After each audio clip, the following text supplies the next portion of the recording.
Hello जी, good morning. तो जैसे हमने कल स्टार्ट करी थी था Q1 FY 25 रिजल्ट सीजन। तो आज एक और कंपनी देख लेते हैं। कंपनी का नाम है क्रिस्टल लिमिटेड। अब वैसे ही स्टार्ट कर लेते हैं। कंपनी का भी करंटली मार्केट कैप है करीबन 32,000 करोड़ के आसपास का मार्केट कैप है। और अब हम समझते हैं इसमें इसका बिजनेस मॉडल क्या है, ये पैसा कैसे बनाता है। तो जो क्रिस्टल है ये रिसर्च एंड रेटिंग एजेंसी का बिजनेस करते हैं। अब आपने देखा होगा, जैसे हम बहुत सारे फाइनेंशियल्स पढ़ते हैं तो फाइनेंशियल को एक क्रेडिट रेटिंग मिलती है कि भाई A+ है, ट्रिपल A है, डबल A है, A है। तो ये अलग अलग क्रेडिट रेटिंग होती है। तो जो कंपनी क्रेडिट रेटिंग देती है ये क्रिसल वही कंपनी है ना। अब अगर हम इनका थोड़ा सा डिवीजन समझें तो दो मेन डिवीजन में हम इसको डिवाइड कर सकते हैं। एक तो वो रेटिंग वाला डिवीजन हो गया, और दूसरा इनका डिवीजन है रिसर्च एनालिटिक्स एंड सॉल्यूशंस का, है ना। तो ये दो मेन डिवीजन में हमने इनको डिस्ट्रीब्यूट किया है ना।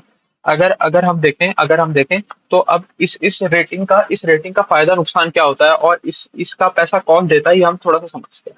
अब सपोज मैं एक बैंक हूँ या मैं एक छोटा छोटा एनबीएफसी हूँ, ऐसा समझते हैं। मैं एक छोटा एनबीएफसी हूँ पुनीत भारद्वाज के नाम का, है ना। और मेरे पास कुछ लोन्स हैं, है ना। अब मैं एक एक एनबीएफसी हूँ तो मेरे को पैसा उठाना पड़ेगा। अब पैसा उठाऊंगा और मैं बैंक के पास पैसा उठाने के लिए गया, तो बैंक को कैसे पता चलेगा कि मैं मेरी क्रेडिट हिस्ट्री क्या है। भाई एक तो इंडिविजुअल की क्रेडिट हिस्ट्री होती है, जैसे जैसे आप लोगों का सिबिल स्कोर होता है, तो सिबिल स्कोर बताता है कि आप लोगों की क्रेडिट हिस्ट्री कितनी अच्छी है।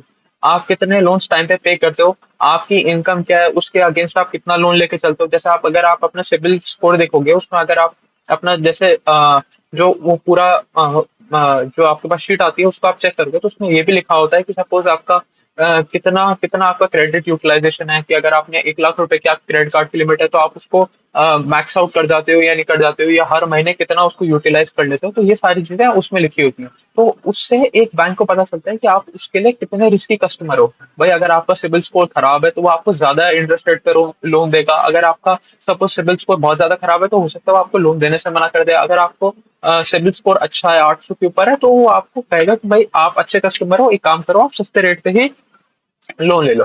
सेम केस यहाँ पर है बड़ी बड़ी कंपनियों के साथ। तो अब जैसे हमने समझा था कि मैं एक एनबीएफसी हूँ, तो अब मेरे को उठाना है, मेरे को जाना है एचडीएफसी बैंक के पास और एचडीएफसी बैंक से मेरे को पैसा उठाना है।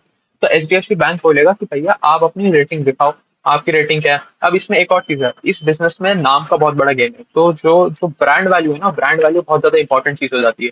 कि अब मैं किसी एरे गैरे नथु गैरे से अपनी एक रेटिंग लेके आ जाऊँ, ट्रिपल ए रेटिंग लेके आता हूँ, तो उसकी कोई वैल्यू नहीं है एज कम्पेयर टू किसी एक रेप्यूटेड एजेंसी से रेटिंग लेने की। तो अगर हम थोड़ी सी रेप्यूटेड एजेंसीज की बात करें तो ये क्रिसल हो गया। क्रिसल बाय द वे एक एस&पी जो ग्लोबल ग्रुप है उसकी एक सब्सिडरी है, उसने इसमें मेजोरिटी स्टेक उठा लिया था, इसकी वजह से उसकी एक सब्सिडरी है ना। एक ये भी समझना है। एक ऐसी आपने सुना होगा नाम केयर रेटिंग एजेंसी का, ऐसे ही आपने एक नाम सुना होगा मूडीज का।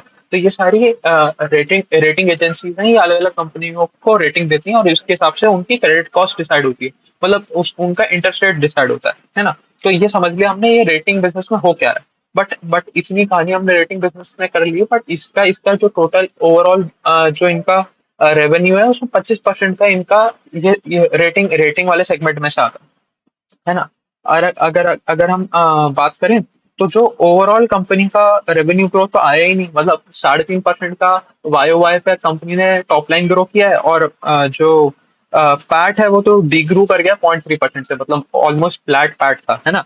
अगर अगर अगर हम थोड़ी सी और बात करें, अच्छा एक इसमें इंटरेस्टिंग चीज ये है कि भाई इनका इनका फाइनेंशियल ईयर मार्च से स्टार्ट नहीं होता, ये अपना फाइनेंशियल ईयर जनवरी से स्टार्ट कर देते हैं। तो अगर आप देखोगे तो इनकी इनकी प्रेजेंटेशन खोलोगे तो इसमें आपको Q2 का रिजल्ट मिलेगा आपको देखने के लिए, है ना।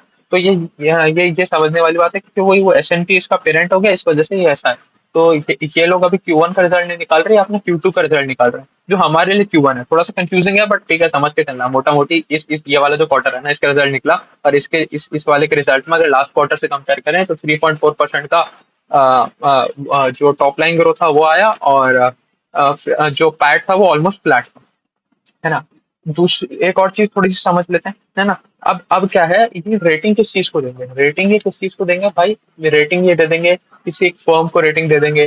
कोई बॉन्ड निकला है उस बॉन्ड की रेटिंग दे देंगे, या कोई एनी XYZ कोई भी एक फाइनेंशियल इंस्ट्रूमेंट निकला है उसकी रेटिंग देते हैं, है ना। तो अगर हम बात करें तो इस वाले क्वार्टर में लास्ट क्वार्टर के हिसाब से जो बॉन्ड इशुएंस का रेट है ना वो भी कम है। पिछले साल इसी क्वार्टर की बात करें तो करीबन करीबन 3 लाख करोड़ रुपए के बॉन्ड निकले थे, जो इस साल घट के 1,90,000 करोड़ के रह गया। तो मतलब पिछले साल 3 लाख करोड़ का बॉन्ड इशू हुआ था। तो उसके लिए इन सबको जो क्रिसल है, क्रिसल को वो 3 लाख रुपए का बॉन्ड की रेटिंग देने के लिए पैसा मिलता। बट इस बार उतना पैसा मिला ही नहीं, और ये 1.9 लाख करोड़ के आसपास का ही बॉन्ड निकला है ना। अब देखो इसमें एक समझने वाली बात क्या है। जैसे कि हमने वही एग्जांपल ले लेते हैं कि मैं एक एनबीएफसी हूँ, तो मैं क्रिसल के पास जाऊंगा, मैं उसको कहूंगा कि ये देखो, मतलब इसमें कंपनी अपने ऐसे ऐसे अकाउंट्स भी डिस्क्लोज कर देती है जो पब्लिक शेयर होल्डर के पास आते ही नहीं। तो कंपनी की सारी इंटरनल इंफॉर्मेशन इन कंपनीज के पास आ जाती है। तो और उसके उसके बाद ये असेस करते हैं कि भाई आपका लोन कहाँ दिया हुआ है, आपकी फ्यूचर ग्रोथ गाइडेंस कैसे रह सकती है, आपके पास कितना कैश बैलेंस है, आपकी पिछले क्रेडिट हिस्ट्री कितनी स्ट्रांग है, वो सारी चीजें इशू करके फिर ये आपको एक रेटिंग रेटिंग देते हैं। तो इसके लिए पैसा भी आप ही देते हो। तो मैं एनबीएफसी हूँ, मैं क्रिसल के पास जाता हूँ, मैं कहता हूँ कि आप ये लो मेरे ये मेरे अकाउंट्स हैं, ये मेरी बुक्स हैं, इन इस बुक्स के आधार पे आप मेरे को एक रेटिंग दो, और उस रेटिंग के लिए मैं आपको पैसा भी दूंगा। क्यों? क्योंकि जिससे मेरे को रेटिंग मिलेगी और मैं जाके किसी भी बड़े बैंक के पास जाके कहूंगा कि भाई साहब देखो ये है मेरी रेटिंग, अब आप मेरे को इस रेटिंग के हिसाब से जो भी जिस इंटरेस्ट रेट पे पैसा दे सकते हो आप दो मेरे को, है ना। इनको इस तरीके से एक फीस मिलती है। दूसरा, जब बॉन्ड्स इशू होते हैं तो बॉन्ड्स इशू में भी जो जैसा आप देखते हो म्यूचुअल फंड हो गया या बॉन्ड्स हो गया, उसमें लिखा होता है ना triple A rated bond, A+ rated bond. तो इन सारे बॉन्ड्स के लिए भी इनको फी मिलती है। अब फी दो तरीके से मिलती है, या तो कंपनी दे देती है या डायरेक्ट कस्टमर से मिलती है। भाई जो आप थोड़ा सा बॉन्ड खरीदते हो उसका थोड़ा सा पोर्शन इनको चला जाता है। मतलब आपने 100 रुपए का बॉन्ड खरीदा तो थोड़ा बहुत कमीशन इनको भी जाता है कि हमने आपको एक एक रेटिंग दी जिससे आपने डिसाइड किया कि इस बॉन्ड का कितना रिस्क है। इस बॉन्ड का कितना रिस्क है आप ऐसे समझो ना। अगर आप बॉन्ड मार्केट में इन्वेस्ट करते हो तो आपने ये चीज जरूर सुनी होगी कि ये बी कैटेगरी का बॉन्ड है या B+ बॉन्ड है या A+ बॉन्ड है या ट्रिपल ए रेटेड बॉन्ड है। तो उससे आपको क्या पता चलता है कि इस वाले बॉन्ड में पैसा लगाने के लिए मेरे को कितना रिस्क लेना पड़ रहा है।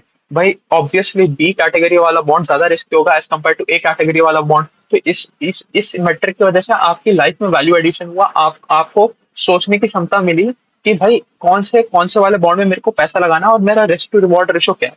क्रिसल इस चीज की भी आपसे भी फीस चार्ज करता है, और कई बार ये जो बॉन्ड इशुएंस कंपनी होती है उससे भी ये रेट चार्ज कर लेता है ना। तो जो इनका ये रेटिंग वाला सेगमेंट है, रेटिंग वाले सेगमेंट में तो जैसे मैंने आपको बताया 25% का ये टोटल रेवेन्यू में कंट्रीब्यूट करता है। और इसमें जो ग्रोथ आया, जो टॉप लाइन ग्रोथ आया वो 11 11 साढ़े 11% का आया। और जो बॉटम लाइन ग्रोथ है वो भी 11 साढ़े 11% का ही आया। तो मतलब जितनी रेट से टॉप लाइन ग्रो किया उतनी रेट से बॉटम लाइन के ग्रो किया। बट हमने देखा था कि जो बॉन्ड इशुएंस है वो कम हो गया, मतलब नया बॉन्ड नहीं निकला, बट इन्होंने थोड़ी सी फीस बढ़ाई, उस वजह से इनका थोड़ा जो टॉप लाइन है उसमें ग्रोथ हमें देखने को मिला, है ना। अब बचे हुए 75% सेगमेंट की तरफ आ जाते हैं हम। बचा हुआ 75% सेगमेंट है हमारा रिसर्च एनालिटिक्स का। आप ये देखते हो कि कंपनियां बहुत ज्ञान देती है ना, आपको टीवी पे भी सुनने को मिलता होगा कि भाई क्रिसल रेटिंग एजेंसी ने ऐसा रिपोर्ट निकाली है कि इंडिया का जीडीपी ग्रोथ 7% रहेगा या 8% रहेगा, या अभी माइक्रो फाइनेंस सेक्टर में बूम रहेगा, या बैंकिंग सेक्टर में दिक्कत आ सकती है। मतलब एनी XYZ चीज के ऊपर जब ये अपनी रिसर्च रिपोर्ट निकालते हैं, है ना, तो उसका भी इनको पैसा मिलता है। तो वो इनका 75% ऑफ द टोटल सेगमेंट बनता है ना। ये तो हर हर काम करते हैं, मतलब कि ये हर कंट्री के ऊपर निकालते हैं। जैसे इनका ये सिर्फ इंडिया इंडिया में नहीं करते, ये इनका इंटरनेशनल बिजनेस है, ये बहुत सारी कंट्रीज में है, और बहुत सारी कंट्रीज में यही सर्विसेज ये प्रोवाइड करते हैं, है ना।